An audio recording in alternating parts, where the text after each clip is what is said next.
Greetings. I want to talk today about seeing things through a clear lens. As many of you know, I've been involved in Christian work in Ethiopia. While there, working on the maternity home, my husband and I became very involved in a small, dusty little village called Gutamuma. God had stirred a revival in that little village that was smack dab in the middle of a huge Muslim region. We returned many times and witnessed the church going up and people being saved by the hundreds. After Mike died, I wanted to go back again. I love the women of Gutamuma, and some friends and I decided to give them a full-day retreat. I was asked to be the main speaker. I've been a public speaker my entire adult life, but this message caused me great concern. What could I possibly say to these women whose lives were so drastically different than mine? They worried about their children's hunger. They grieved over sickness and loss of their children because they cannot get to a doctor. They're poor, illiterate, and have been raised in a religion that treats women harshly. As Christian converts, they worry about their husbands and their families suffering at the hands of violent mobs. I have never felt so inadequate and humbled to speak to a group of women as these. We had nothing in common, or so I thought. This week, we're going to talk about how to avoid interpreting what someone says through our lens and experience. As you sit and listen to women, they're going to tell you their story. Over the years, I have listened to some very disturbing stories. Some of the abuse is unimaginable. Other women were raised in homes where there was no overt abuse, but there was neglect, harsh criticism, perfectionism, and a lot more. But all of them carried the shackles of shame. As we listen, we want to connect. That's good. But some ways we think we are connecting, we are really causing more shame and frustration. Let me give you a hypothetical situation. Let's say you're talking to a woman and she is sharing how she gets so angry at her child, she yells and screams. In an effort to connect, you pipe up and share that you understand. You are mad at your kids too, and they sometimes drive you crazy. And off you go giving her advice on tools to hold her temper. You are reacting to what she is saying through the lens of your experience, and you are assuming that your experiences and solutions are coming from the same starting point. Your anger is appropriate to the frustration of active, challenging children. You're assuming hers is the same. At that point, she smiles and listens, and the conversation veers to raising children and stays surface. However, if you had stayed with her and not switched to your life, you might have uncovered a much different reason for the anger.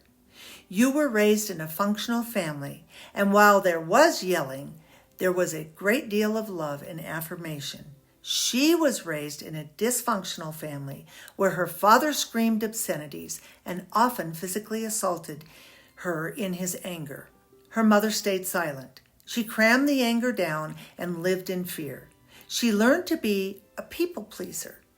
With this in her background and her need to say what people want to hear, you missed the opportunity to help her look deeper.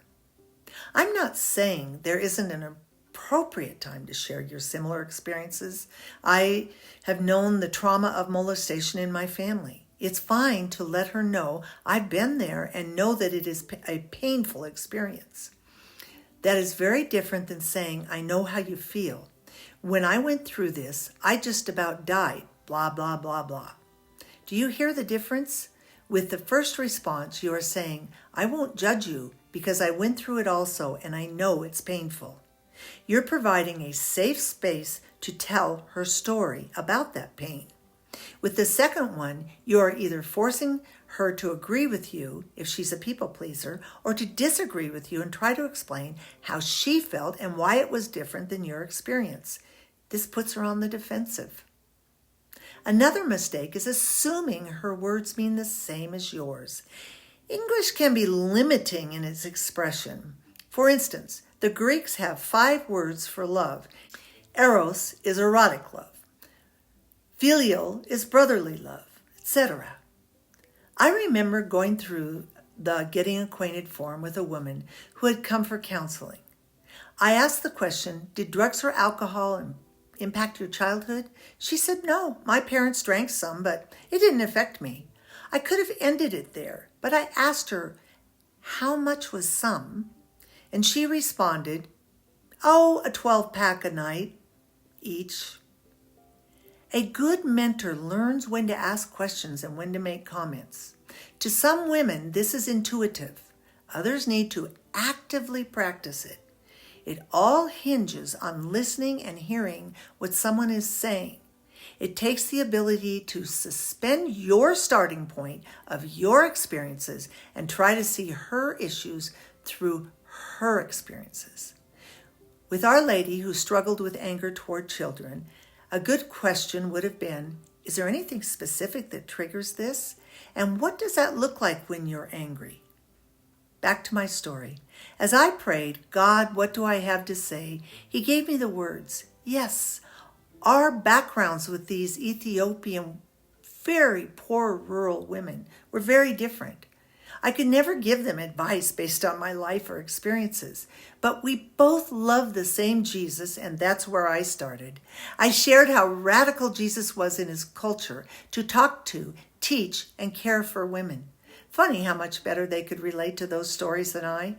They were raised in just those oppressive circumstances. In Islam, Jesus was our bridge to common ground. At that point, I could talk about common experiences between women, childbirth, gazing in the eyes of our firstborn with such love, a relationship with a husband where you sit down and you share your fears and your feelings, about grieving death. All of these things we experience together, even though we live in very different circumstances. In the end of quite a long talk, I asked them, do any of you have questions? I'm thinking they would ask questions like, oh, what's it like in your house? What do you eat? What does it look like in America? What's Walmart like? No, they haven't heard of Walmart. But I was shocked because one brave woman raised her hand and said, when are you going to come back? Would you come and live with us? It was a very humbling and honoring moment. So I hope you will start listening to yourself and ask yourself if you're starting at your own experience through your own lens, or you're stopping and you're letting her tell you her life, and your starting point is from her point of view, not yours. God bless you guys as you help others and bless so many women around you. Bye-bye.